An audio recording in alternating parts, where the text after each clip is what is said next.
For many years, I had a dream to buy some lakeside land so that we could get away from the daily grind and enjoy some quiet family time.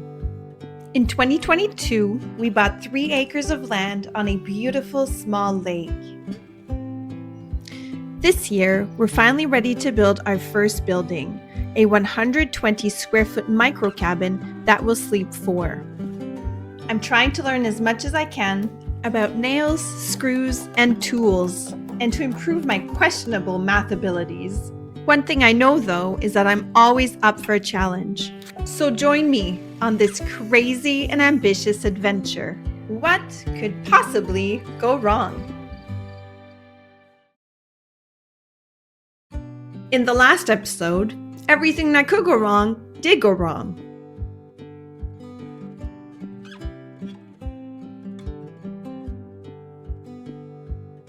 We learned how not to install blocking. We learned to check, and double check that everything was plumb, flush, and level before securing together. And we were reminded that if we're not sure about something, it's probably better to look it up.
First things first, we've got to connect our floor box to our skid. We'll be using 2 different sizes of structural screws that are going to go in at a diagonal through the joist and into our beam. During this process, we'll make sure to tape over any accidental holes we make in the Tyvek. These are 6, or 5 and an 1/8, which means these are probably 4.5. Let's feel where our skid is right here. Feel it. One on one side, one on the other. Try to aim. Oh, I hate that noise. Nope. Oh, certainly heard that one go in. You hear them pierce. Okay, let's aim for. Oh, I put that one right in the middle. Let's aim for on this side here.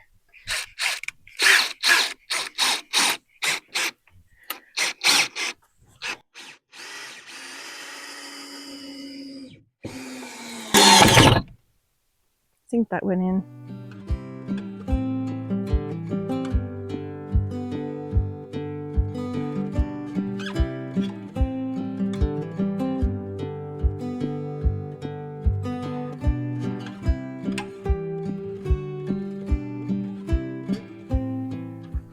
Is it moving? Is it going anywhere?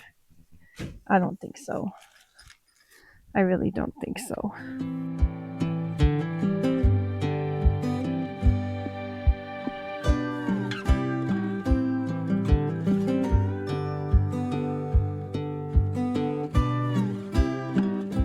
Two short ones,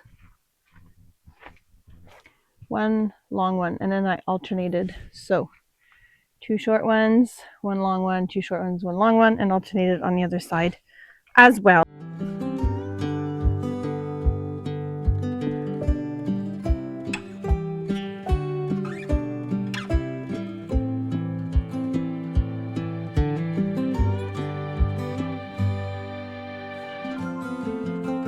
Strong tie A34Z4. Not sure yet how I'm going to set them up. I'll show you in a sec.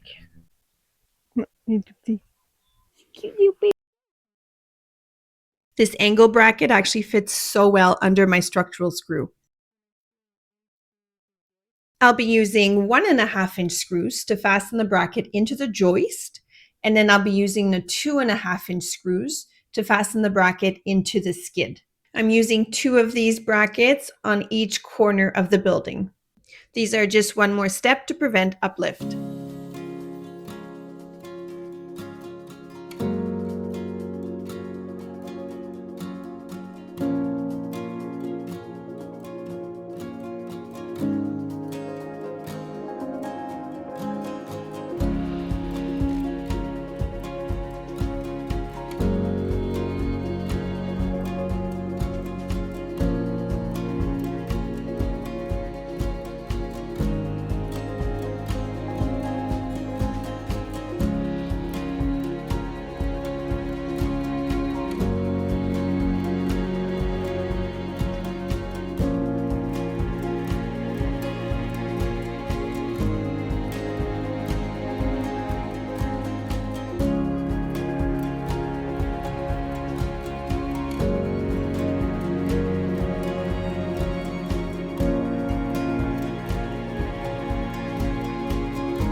Sadly, I only had one mask available for this, so I let my daughter help me pat the bat into the space, but when I was cutting, she had to stay away.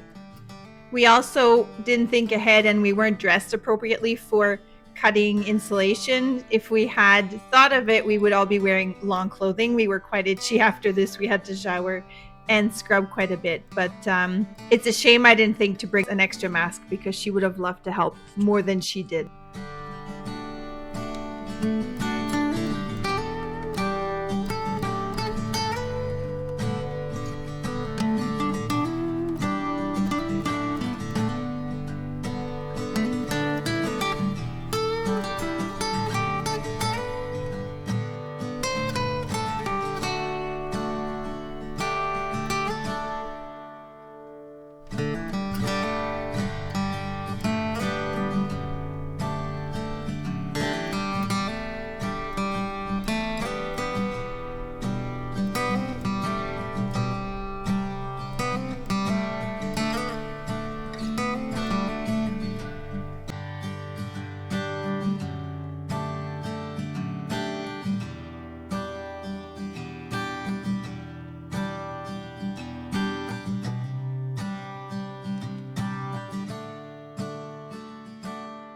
It just felt very wasteful with all of the small pieces that were left over. So I was wondering if I could use those small pieces and stack them side by side to fill the smaller cavities. So I took a break and did what I do best. I Googled it.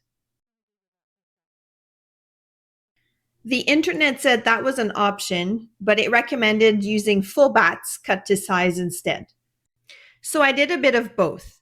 I used full bats for the bigger sections and then used some of my bigger offcuts for the other sections.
Acoustic seal is a black tarry substance that when compressed under a vapor barrier creates an airtight seal. We're applying it here on every joist before we tack in the vapor barrier and then put on the subfloor. It's goopy and sticky and the kids really enjoyed helping out.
Unfortunately, we had some camera issues and we're unable to show you the taping of the vapor barrier. So what we did is we went over every staple hole with some tuck tape and made sure that that was sealed completely. That prevents anything from wicking up from the ground through the insulation and into our micro cabin. Well, it shouldn't pierce, it's flat. Drain cores are on this.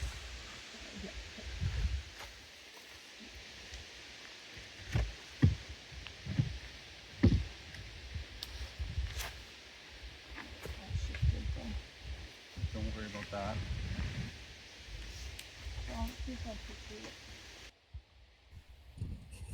I'm going to mark all of the joist placements here so we know where to draw our chalk line for our screws. They have to go into every joist. So I'm going to go along that way, just marking with a line.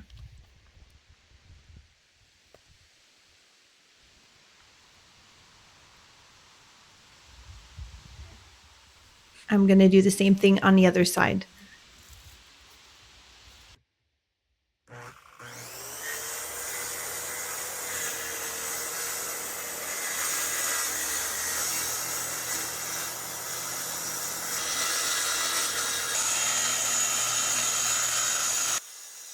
When we cut these tongue and groove panels, we made sure to account for 1/8 of an inch on both sides where there's no tongue and groove, and that's to account for the expansion and contraction of the material during cold or warm weather. My biggest fear here was that the OSB was kind of wonky. It was hard to tell with the plastic around to make sure that it was flush. So using this board really helped us to visualize that 1/8 of an inch and make sure that our OSB was nice and straight.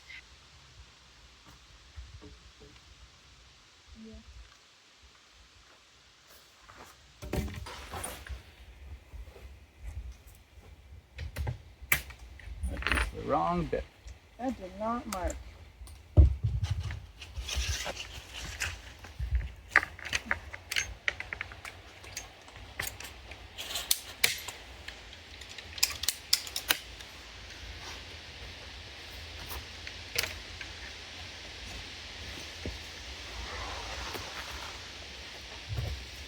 So it's 6 inches all around and then 12 inches in the field, they say. In the field? In the field means like on the joist. As annoying as the chalk line was, it helped us mark exactly where our joists were so that we could make sure the screws hit them every single time.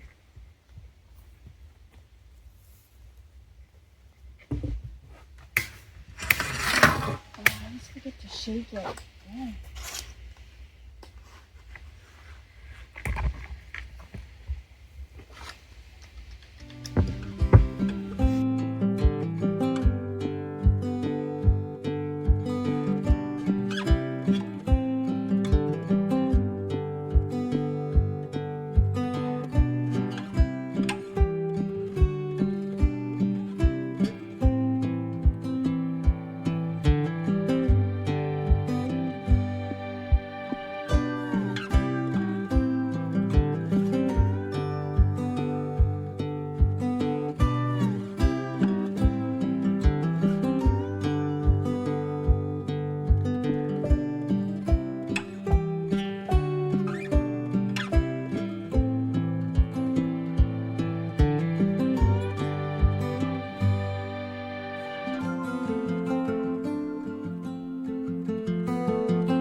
This is the pipe through which we will run the hose that connects to our composting toilet.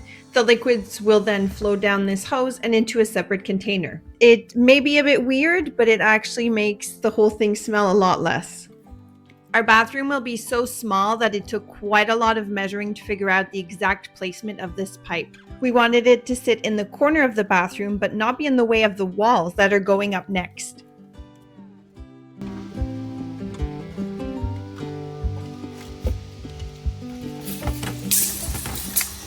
Once I was done with the bathroom plumbing, it was time to return to the subfloor.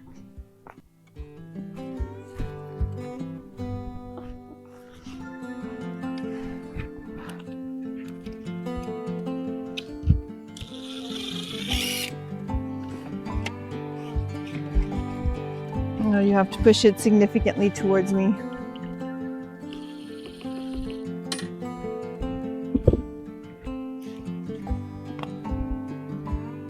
Yeah. Line up where you want it on your side. What's the hangover you have? Overhang? Hangover.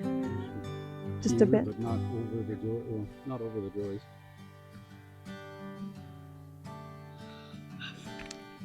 This is pretty good, I'd say.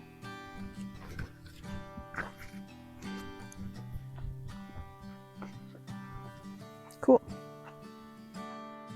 Weird though, eh? Look at that. That's what I figured. We're going a bit sideways here. Do you want to push it slightly this way or? I don't think it's going to. Okay.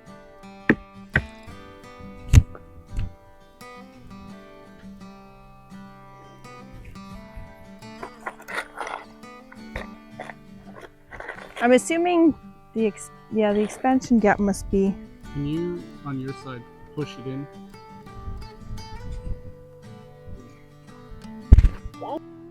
We continue along with screws every 6 inches all around the perimeter of the structure, and then every 12 inches on the joist within that.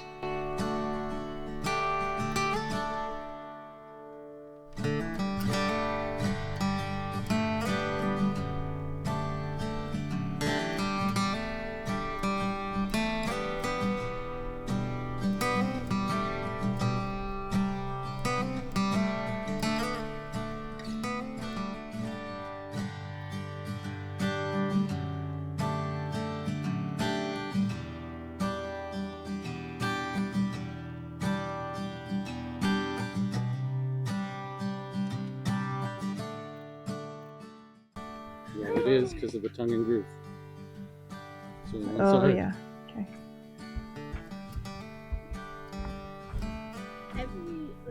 All right, the part we love most of all.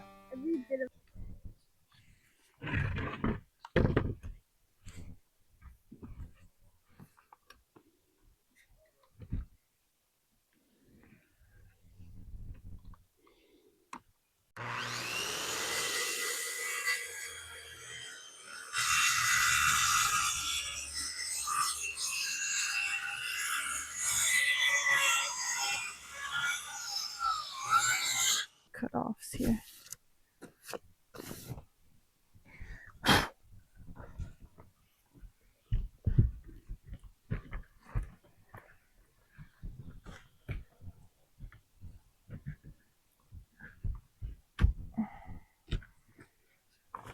Looks great. How's your side? Too much space? Probably, eh? Mine is pretty flush. And through the magic of very fast forwarding, we're going to skip all of this because we've seen it twice already.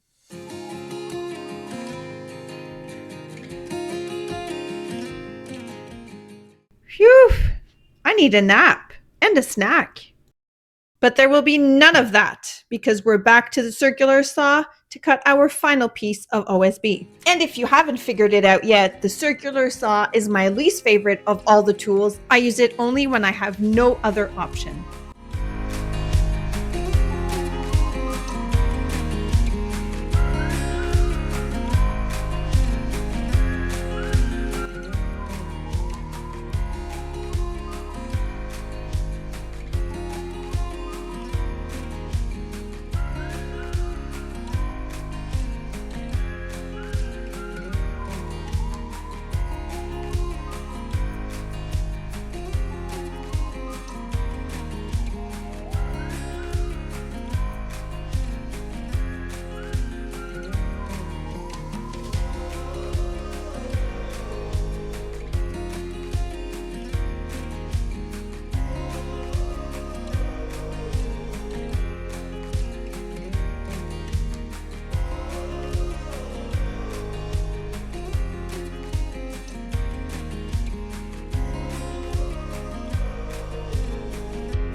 My microphone died for this section, so I'm going to give you a brief summary of what happened in the conversation we had.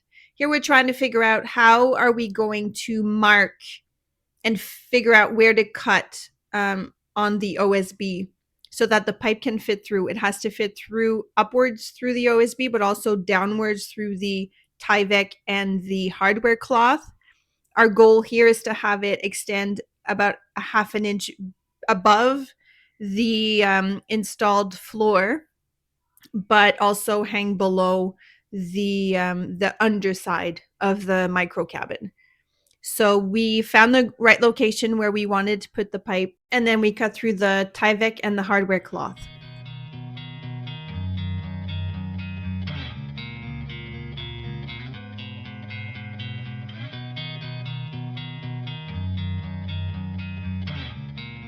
It fits perfectly. So now we have to figure out how to mark the underside of the OSB so that we can know exactly where to cut, because we tried measuring side by side and one way and the other and tried to mark the OSB, and we just didn't feel like that was an accurate way to do it. So I took some of my leftover acoustic seal, which is black and like kind of a tarry texture, and I coated the top of the pipe with it. And we just took the OSB and pulled it over. And then I went under the micro cabin and pushed the pipe up against the OSB to leave a mark. And that actually worked really well.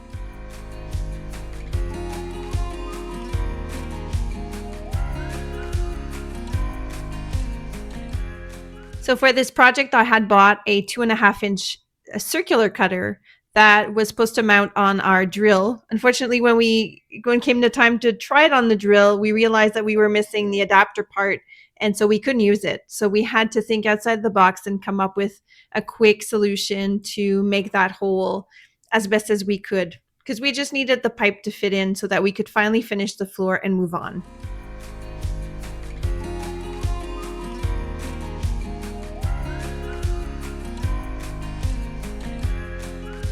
It took way longer than it should have, and it definitely wasn't pretty in any way, but it got the job done, it worked, and the pipe fit through.